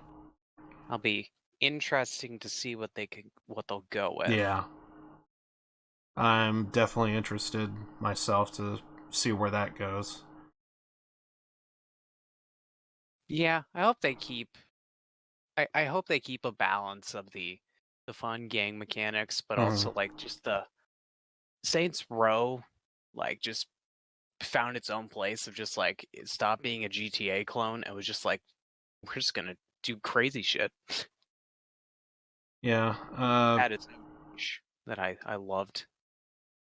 It seems like as long as GTA's a thing, it seems like that's gonna be like someone's always gonna bring that up to where it's like a GTA clone, and well, the first game was a GTA clone. Yeah. But the second one started to have more personality, and 3 is when the series took on its own tone. And it was definitely because that's basically what I played was 2 and 3, and I mean it's a GTA clone, but at the same time it's like I kind of felt like it had like its own kind of like story going on to where it's like it does sets itself apart from GTA, at least in my opinion. But yeah, 2's when it started to do that. 1's basically just it's maybe I say that because the characters like I think actually only two, other than the main character, but actually the main character it's funny. It's like a non-talking protagonist in the first game, except for at the end of each of the gang storylines, your character says a one-liner. There's actually a total of 4 one-liners your character says in the entire game. And one's right before he gets blown up on the boat by Keith David. I mean Julius. Except I can't say Keith David jokingly because Keith David's actually canon in the Saints Row universe. That is true. He was the vice president. He was the vice president in 4. And I was so glad that they did the freaking because I'm a wrestling fan, Roddy Piper, he was in he was in what was it? He was in Saints Row 4 and there was a movie and I freaking love it, and I went back and I even saw it again because it's just so great. They Alive. There was this that They Alive is known for one fight scene, and it's between Keith David and Roddy Piper. The only one that I actually didn't realize it was a take on it. South Park, I think, did the best fight scene reenactment because they did it scene for scene, blow for blow, exactly what they did. Saints Row they did reference it, but they kind of sped it up, and it's like it's game like a good. I think it's like a good 10 to 15 minute fight scene, just the two of them in a back alley. Yeah, I could see why that wouldn't fly in a video game cutscene. Yeah, and it was, and I just thought it was awesome that they had the guys. They had Roddy Piper. They had Keith David, and they reenacted that same, or at least referenced that very scene. They did speed it up, but still, the fact that they did it, just, I saw the movie. I absolutely loved it. For me, it's a definite recommend if you haven't seen it. It's like, I think the movie was originally made in like the, I think late 80s, late 80s, early 90s, I believe. it's a good movie. It's not great, but it was a good movie in my opinion. And it's but yeah, that movie was only known for the fight scene and the the big reveal of the whole plot of the movie. So there's like a scene to where Roddy Piper's got these sunglasses and he's able to see things that is just it without saying without it's kind of hard to say without spoilers, but anyway, it's a good the movie. Like freaking forever old. Yeah. How old? Like over 15 years, probably. Late 80s, early 90s, so it's like 30 like 30 40 years old. I think you're safe. Well, it's also a case to where you might be able to rediscover an old movie. So anyway, I would recommend people see it if they haven't seen it. But yeah. And then I think for predictions, the only other prediction I have is I'm thinking, at least for Rockstar Studios, I think my guess is they're going to release Bully first, I think. And then Are they actually doing a second Bully? I keep I thought hearing that was it. scrapped. I heard it was a thing, and then it got scrapped, and then apparently it's a thing again. I keep hearing it, so that's the reason why I'm predicting it. Is I think they're gonna do it, and plus I know that one of the main producers of Rockstar, I forget it's the Hauser brothers, and I forget which one it is. I forget if it's Dan or Sam Hauser, but one of them really wants a Bully 2. So it's kind of hearing that, I just kind of feel like it's really hard that this is like one of your head executives, practically the CEO of the company, who's wanting this game to happen. It's kind of hard to think that he's not going to get his way, kind of type of thing. So because of that, I kind of feel like Bully 2 is going to be the next. It's a little bold because like I have no evidence. Like the only evidence I have is I know for a fact that but I forget where I heard that, though, is that one of the executives wants it to happen, so... Yeah. So because of that, it falls in line to rumor, it falls in line to mild evidence, and that's just kind of like my prediction is I think Bully 2 might be the next game that they're going to try, because it's kind of hard for me to think that Rockstar is going to come out with Max Payne 4, even though I would love a Max Payne 4, but knowing that they're kind of getting into the microtransactions, financially I think they want a Max Payne 4, but at one point I was looking forward to it, and now I'm dreading it because of the microtransactions. Yeah. It's just a thing. I liked it when we bought games and they were completed. Mm-hmm. Like, I have nothing against, like, doing free updates. DLC. There's lots of DLC that's, like, it just doesn't really do much, but, you know, it's like, didn't claim it was going to do much either. Just like, hey, just some cosmetic extras. Buy it if you want to. Yeah. But it's like, certain games like that, the mentality of we'll just patch it later, and they don't take the time. It's like, put it out now, because otherwise people are going to lose interest in it. And it's partly the developers and partly just the general audience that's responsible for the kind of rushed games that happen. Because people don't want to wait, and devs don't want to miss their best opportunities to make money. Yeah. Because games are expensive. They are, and maintenance is even, I could only assume, is even worse. Especially for, like, Well, yeah, online-only games and stuff. Especially, like, for continuous... Oh, excuse me. Continuous development and patches and that. Like, people... like harp on games that like Paradox games where it's like, yeah, the DLCs are, yeah, it's $20 for, and it's like maybe the yeah, it's like some of them, yeah, what's in the DLC pack isn't worth $20, but at the same time, they also did 10 free DLCs or 10 free DLCs, 10 free updates that they're not making any additional money off of, and they still need to pay their employees and the overhead costs, and yeah,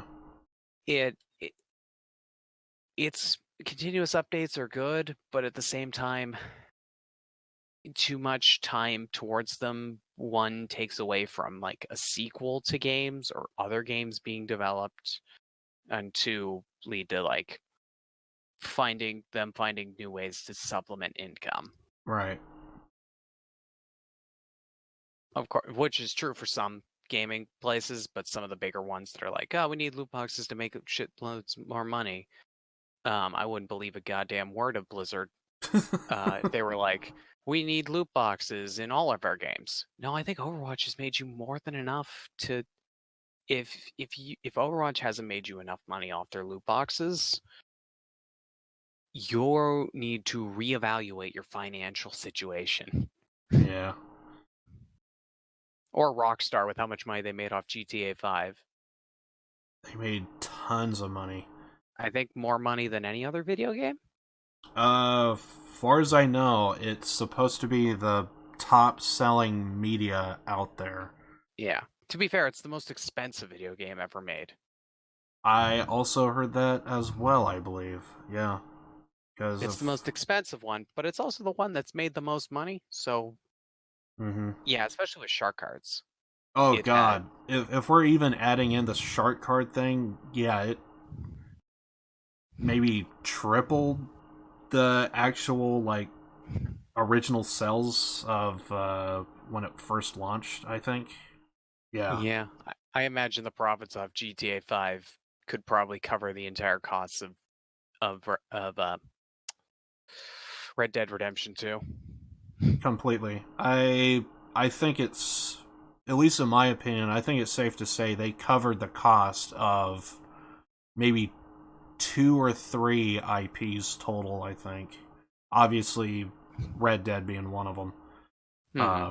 And of course, as a fan, that leaves me the idea of, like, I hope they take a chance and, like, you know, if there's some other title that didn't do too well, I hope they go back and, like, revisit it and, like, give it, like, another chance. They pull a Bethesda and remaster and re-release GTA 5 on literally every platform. Yeah. Like they did with Skyrim. Just like Skyrim. New Elder Scrolls stuff. It's a mobile game. Oh, God. Games die on mobile. Or it's like, was it 1 or 2 years ago at an E3 that they showed a 5-second thing? It was like a 10-second pan of like landscape, and that's at Elder Scrolls 6. I believe so. And I don't think they're not starting. I just looked it up. The Todd Howard said they're not starting development on 6 until StarCraft or whatever the dumbass game they're making right now is done, which won't be done till like, which has no solid release date. It'll probably be out 2021, and then they'll start working on it. And it's like, you remastered Skyrim and redid Skyrim for every goddamn console there was, and you're telling me I had to wait. Skyrim came out in 2011? Is it 2011 that Skyrim came out? It was... I don't know the original. Skyrim I was right. November 11th, 2011. It's been 9 years. They've released Skyrim a million times. Yeah. Fucking make a new game. I know, I don't... All the great content they've made for the Elder Scrolls Online, I do not count. That should be a different dev team. I don't know why, but for some reason it just sounds so scummy to just take the easy way out there. Just re-release a game over and over again. Yeah, well, it's just... It's like I was saying with the Disney stuff when I had that little rant about them copying and pasting assets. There's no any legitimate reason why they should be doing that. Yeah. Like, that wasn't even a thing. They freaking didn't even do that. Like, they made all the goddamn models for Star Wars, like the original movies. They made those models. Right. And what they do between episode 4 and 5, they didn't reuse the same Star Destroyer model. They made it a completely new model. Yeah. Completely new. Couldn't even reuse the old one. And they made a shit ton of new ones for the Star Destroyers were the same, but lore-wise, that makes sense. And they made a whole shit ton of an entire Rebel fleet of like a bunch of different ships, and those were all just actual models they used. And you're telling me that they couldn't create an original CGI, or like an original, I guess it would be CGI, wouldn't it? I don't know what those kinds of assets would be. Yeah, I'm not I sure. think go under CGI. They could have done it better in the 70s. If they could do it better in the 70s, what's the point of technological improvement? Like, damn, as shitty as not great as episodes 1 to 3 were, they still pushed like the film industry. And then the new Disney stuff didn't push anything. There was no breakthroughs in computer generated stuff or film techniques. It was just they made a movie and they slapped Star Wars on it. Anyway. Yeah. But yeah, that's basically what I have in terms of predictions. Is I think RGG Studios is going to release what is it?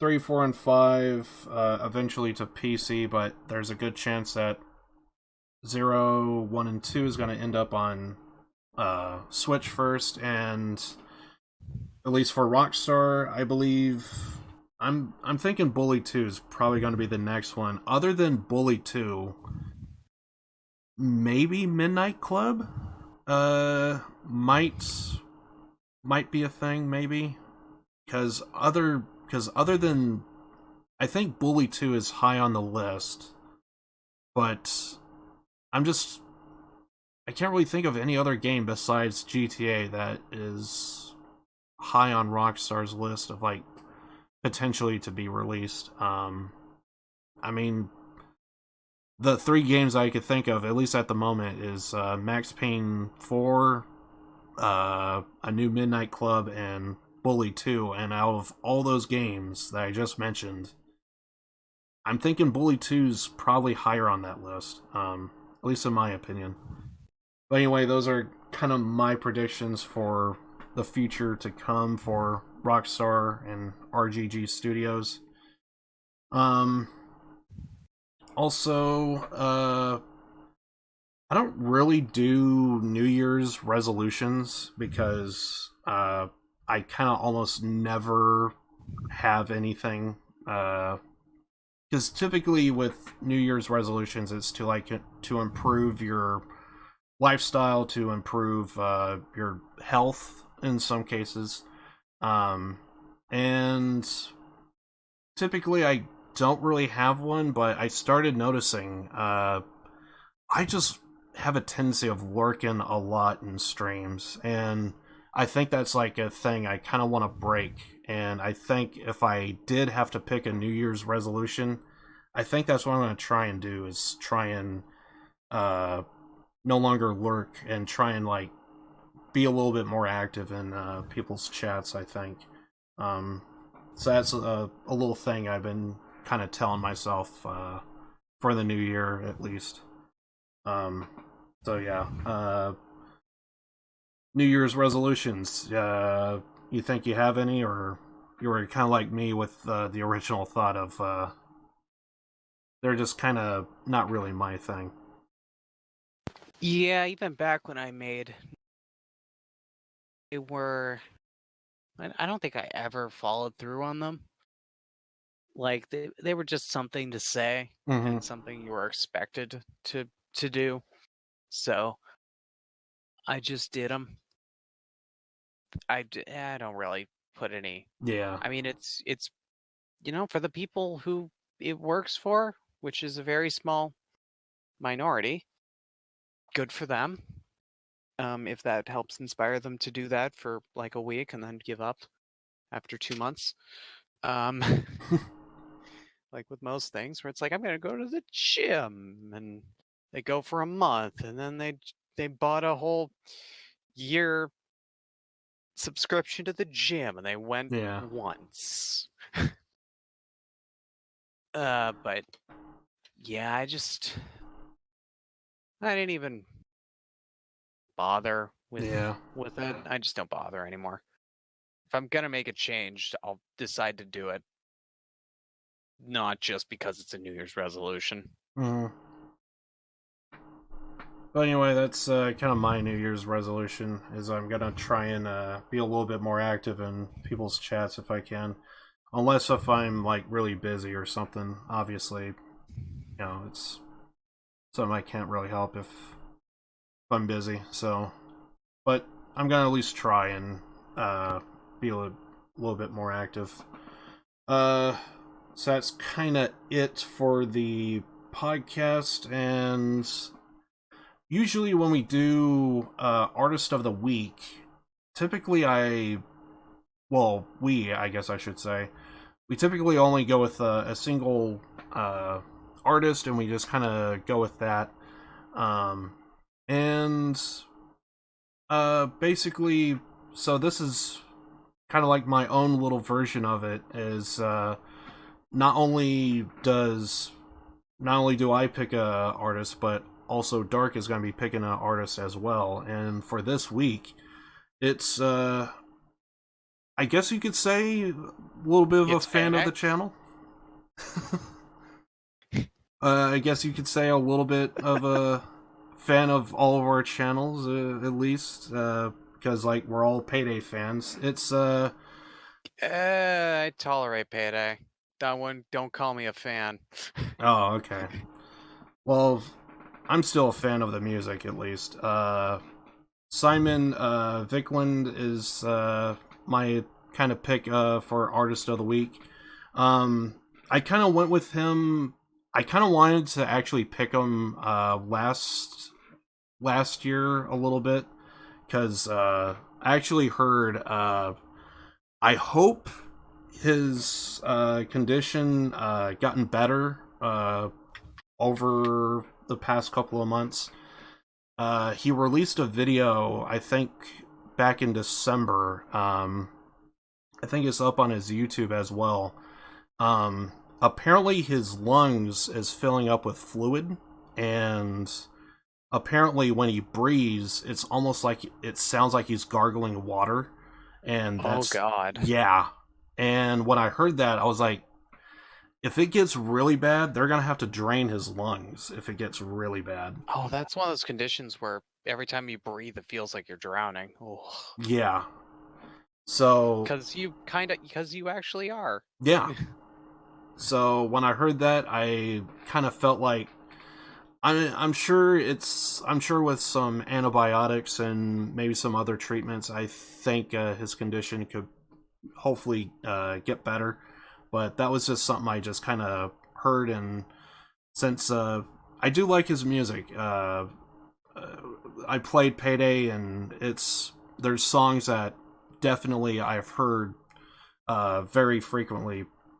through playing the game, and I just basically just really enjoyed it. So yeah, it's all on my YouTube of the songs I picked for him, and of course I hope his condition gotten better. I haven't seen any updates on that, but he did release a video. I think it was in December, and he was kind of doing like a whole thing, and that's when I heard about the condition. I think Josh also pointed that out to me, so kind of like because of his condition, and because I really do enjoy his music, I kind of wanted to pick him for Artist of the Week. So yeah, Simon Viklund is kind of my pick, and Dark, you picked an artist as well? I did. I was like, oh, Liv did Payday 2. And I was like, great, I'll do a soundtrack to a game. And I was like, what game though? Stardew Valley. And I was like, wait a minute, that's just all instrumental. And I was like, maybe another time. I don't know. Stardew Valley's got a great soundtrack. But I was like, might be one of those things where it's better if you play the game. Yeah. Have you ever played Stardew Valley? I haven't, actually. It's a really great chill game. Very fun. Yeah, I think I highly recommend it. I think I saw JoJo playing it, and it just... Chill games is kind of not my kind of type of thing, because I do know a lot of people like to play Minecraft, and that's also like a very chill game, but for me, that's kind of not why I play games, is to chill. Is like, for me, a chill game would probably be something like Payday, but I guess it depends on how you play it. It is, I guess, if that makes sense. Because, like, with my builds that I come up with, and I even pointed this out multiple times on my stream, I could be dead center in the map, and I could be getting shot from every direction, and I could just easily look over at chat, and it's like, hey guys, how you doing? And it's like, I'm not even paying attention to the game, and it's like nothing.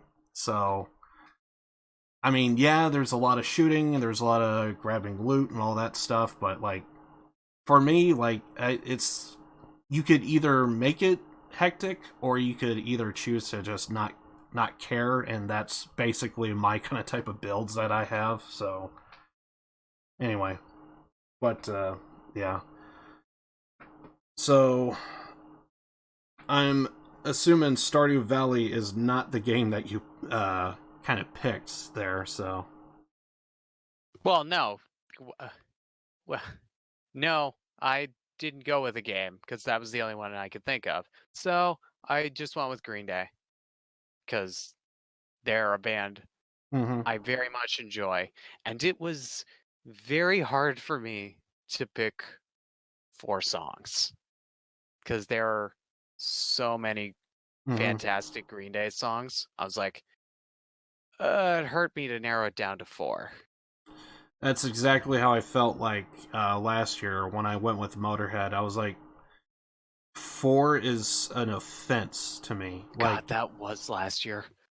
yeah, it was December 28th, and I remember it. And the whole time I was like, fuck it, I'm doing 5. Or well, no, I think I gave you 4, but I ended up going with 10 on my YouTube just because it's Motorhead. So I went with 10. Yes. You did because you were like, you did that with Lady Sovereign. I was like, fair enough. Yeah. Fair enough. So like, I just went with 10 because and even with 10, I still felt like there's still more songs. I listened to all 10. I remember. I listened to all 10 of them. You sent me all 10 of them, but we only talked about 4 on the podcast, I think. I do know for Girls' School, I did. Oh, was it Girls' School? I remember I listened to just all the songs for one of them. Yeah. It was Girls' School, I think. Yeah, I'm pretty sure it was Girl School is the one that... Yeah, that's right. And I'm pretty sure I went with 4 for You, I think. For Motorhead, anyway. But yeah, I felt... For me, it just felt like a slap in the face to just take my favorite band of all time and just, like, I have to narrow it down to 4. No, it's... And even with 10, I still feel like, no, there's... And I know exactly what's going to happen. I'm going to push it to 20, and then once I get to 20, it's still not enough. I need 40. And then 40 ends up becoming the number. And it's like, nope, I need more. And it's like, eventually I just put in every Motorhead song ever made. And then it's like, that's... Okay, now I'm good.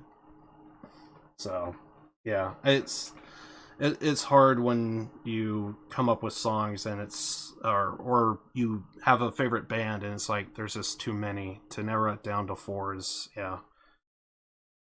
and I think this is the first time to where I don't think I need to listen to a single song because, like, yeah, it's Green Day, they're good. I forget when I first heard Green Day. I want to say it was from a Tony Hawk game, but I'm not I can't remember which one it was that had it, I think.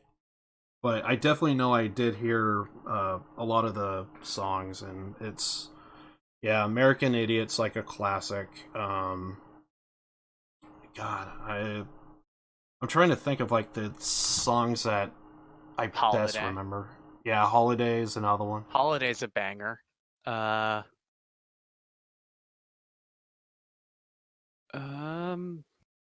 trying to think. The whole Doogie album is just fantastic. Yeah. That's like considered just like that's their best album, and like all the songs on that album are good. Yeah.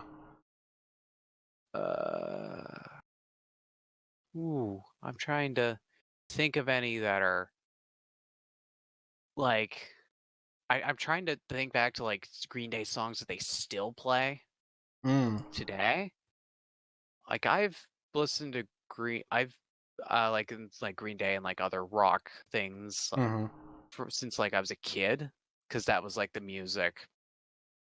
Like my mom's parents and then my dad also like that kind of music, so I listened to a lot of.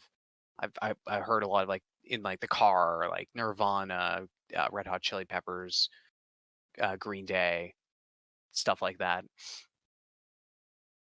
Right.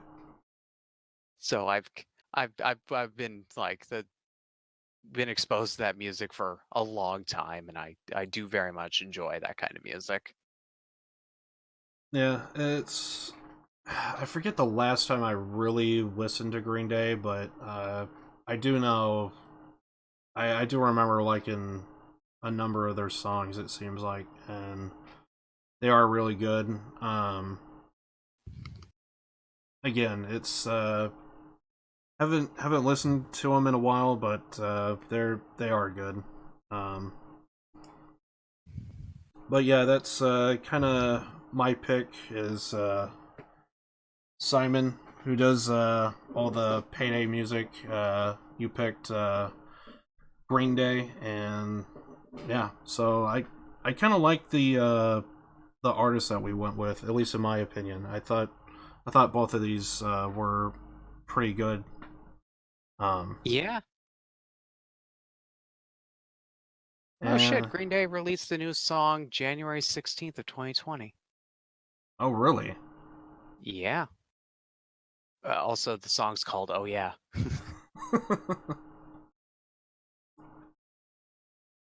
Yeah, their last album was 2016. They released a single. I didn't realize that. I'll have to listen to that. Yeah, I guess I should probably give that a listen at some point. And I think that's pretty much it for the podcast, I believe. I think that's pretty much everything that I wanted to cover. Is there anything that you could think of? Last minute thoughts? Last minute thoughts? Last minute apology for ranting about Star Wars again. I didn't even bring up bringing up Disney copy and pasting things. I just talked about Star Wars. Didn't even talk about the fact that they're remaking all their old movies into live action. Yeah. Like The Lion King, Mulan. Except Mulan looks like it's going to be a lot more gritty than the cartoon was. I got me a little disappointed because there won't be "I'll Make a Man Out of You," probably because people are super damn sensitive, and it's like that's a sexist song. But it's like, did you not watch the movie where it's like "I'll make a man out of you," and Mulan doesn't. She gets the arrow, but she doesn't do it like everyone else. It's like, oh, brute force, and she uses her brain to do it smarter. She didn't. She was smart. She works smarter, and that's what made her like excel. Is that she used like she outthought them. She used her skills to prove herself worthy to be with these people who are just there because they were men. So, like, that's what I'd say whenever I heard like it's a sexist song. I'd say watch that scene again. Like that's pretty like pro women scene. Yeah. Also, yeah, go ahead. No, that's. I thought better. The only thing I was gonna bring up is I completely forgot to bring this up at the start of the stream. Earlier today, I actually did do a little movie night. Once again, there's been one really awesome individual that usually pops up in my chat. Lacus, he always shows a little bit of love over on YouTube from time to time. And so because he shows up kind of frequently, I kind of thought I'll do a little bit of a movie night for him. So I kind of showed him a little bit of the episodes that we kind of have been watching for a movie night. So I kind of did that this morning. I believe it was like 4 a.m. today, I believe. So anyway, that was a lot of fun. So it's I think after the fact when what was it when we finished, I think we started to like sit down and like just talk about it, and it was like, you know, seeing my messages that I post in general chat from my Discord, if anyone looks at this, you're gonna have no idea of the context. Can confirm, I looked at his general chat and I was like, well, this is a lot of words. Yeah. And because what was going on is I didn't want to talk over the video, but I've also seen it like dozens of times, and so like this was like his first watch, so I was like, you can leave your mic on, but I'm gonna mute my mic and I'm just gonna be like typing in general chat, and that's how we're gonna communicate. That's usually most of the time how I communicate with whenever I do movie nights. And yeah, the context is so awkward, and I forget what line he said, but there was like one line that I just started cracking up laughing, because if you just read it down the list, it just becomes so bizarre. And it was just so funny. But again, a bunch of laughs, and I was and plus Lacus, I don't think ever made it to a movie night, so this is like his first one. So I just never really get to catch him. It's because of time zones and all, it's kind of hard. So the fact I was able to sit down with him and be able to enjoy another watch of Upright Citizens Brigade is a bunch of laughs. So he ended up liking it. So I don't know, although I don't know if it's a case to where he liked it because I like it, or if he liked it because he generally likes it. So but he told me he did, so I mean, it's again like the show was like from '99, so it's like an old show, for almost 20 years basically, and it's just kind of awesome just being able to kind of watch a 20-year-old show that I've been laughing at for so many years, and I think I may have grabbed another one to show everyone that this is hilarious.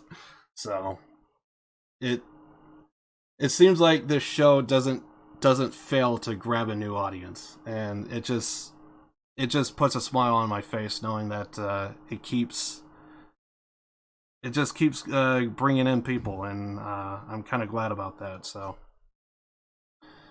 but anyway, yeah. So I forgot to bring that up. I did a little bit of a movie night this morning, and it was just a bunch of fun. For anyone that wants to show up for the next movie night, I think I'm gonna try and do it on the 7th of February, maybe.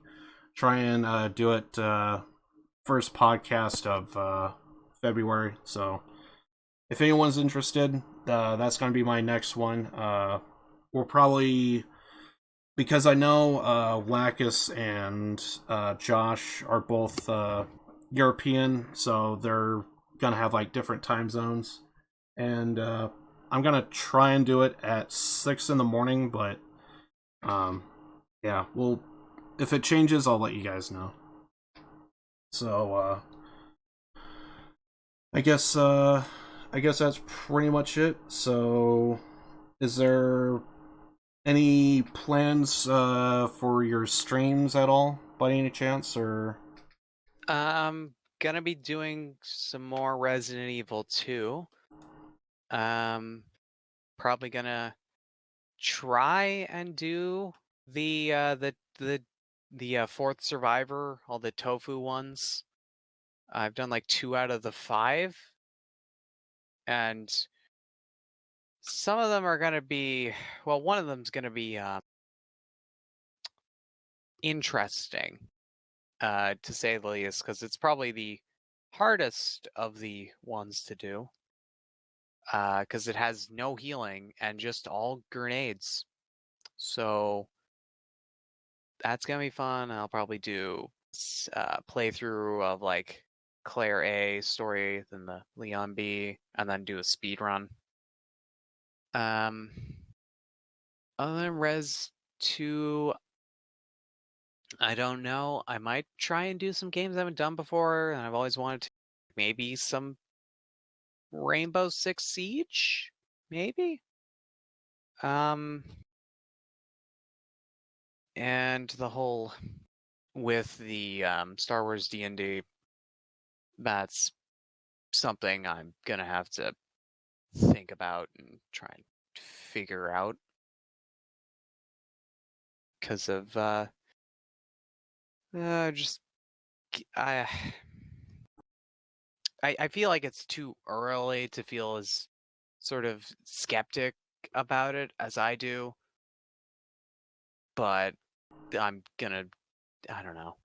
I have to think about it more before I make any concrete decisions. Yeah, I think there's still like plenty of time for it. It's just, yeah, I think it is like way too early, but it's not a bad thing to have like basically like a backup per se. So yeah.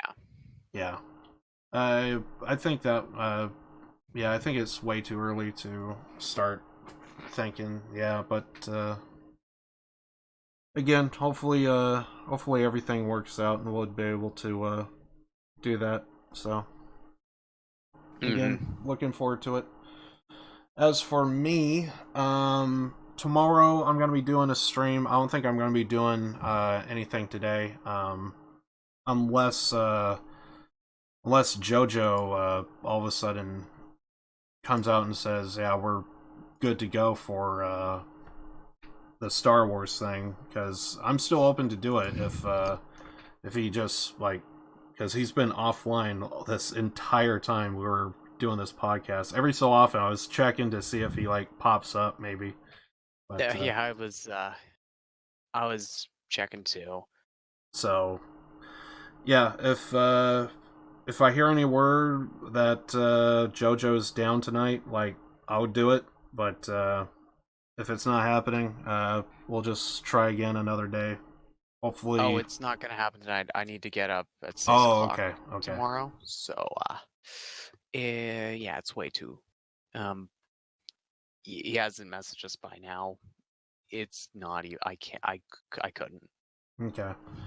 Yeah. So apparently no Star Wars D&D tonight, but again, hopefully we'll be able to work out scheduling and get that going. But as for me, tomorrow I'm going to be doing a stream. I'm probably going to be doing more Metal Gear. I just been really enjoying Metal Gear. Off stream, I actually ended up extracting a gunsmith, so I now have the capabilities of having freaking Scarface Tony Montana, the freaking M4 rifle strapped to a like a little rocket launcher. So I now have like a single weapon that has like 2 different firing modes of grenade and also what is it, like a 5.56 rounds automatic, so that's really awesome. I just been really enjoying that, actually. I just been finding like outposts and just like taking them out just with my freaking M4 and grenade launcher. I forget what actual gun I went with. It may have been more like a Scar, I think. But anyway, yeah, so that's been a lot of fun. I think I'm going to be doing that again tomorrow. I'm probably going to see about doing one of the... I only have like 2 missions. And I think one of them is... the mech battle, and I could only assume that's going to be the end of the chapter, or possibly the end of the game. It's supposed to be on the hardest difficulty, so I'm going to see what that's going to be like. And yeah, I think that's what I'm going to be doing tomorrow. Other than that, I stream every Wednesday, every Wednesday, Saturday, Sunday. Just kind of been doing my thing, so if you guys want to watch some more Metal Gear, I'm going to be doing that tomorrow, and probably be doing it around 9 a.m.-ish. So, yeah, I'll see you guys then. And I guess that's completely it for us. I think that's another episode. Another one for the book. And Quiet one, though. And I'm guessing we're going to be doing another podcast on the 8th of February. So it's going to be awesome. Looking forward to seeing what Dark has in store for us for that. Boy, howdy. I'm looking forward to seeing what I have in store. Boy, totally won't make it up last couple days before it happens. So, yeah. And, yeah, so I think that's completely it. There's nothing I want to add, and I guess we're out. So, thanks everybody for showing up to the stream. Thanks everybody who's probably gonna check this out later on YouTube. Thank you guys. Thank you any lurkers lurking on us. I do appreciate it, and hopefully we'll be able to do this all again on February 8th. See what Dark has in store. And I guess that's it. So thank you guys, and we'll see you hopefully on February 8th. Bye, everyone. Bye.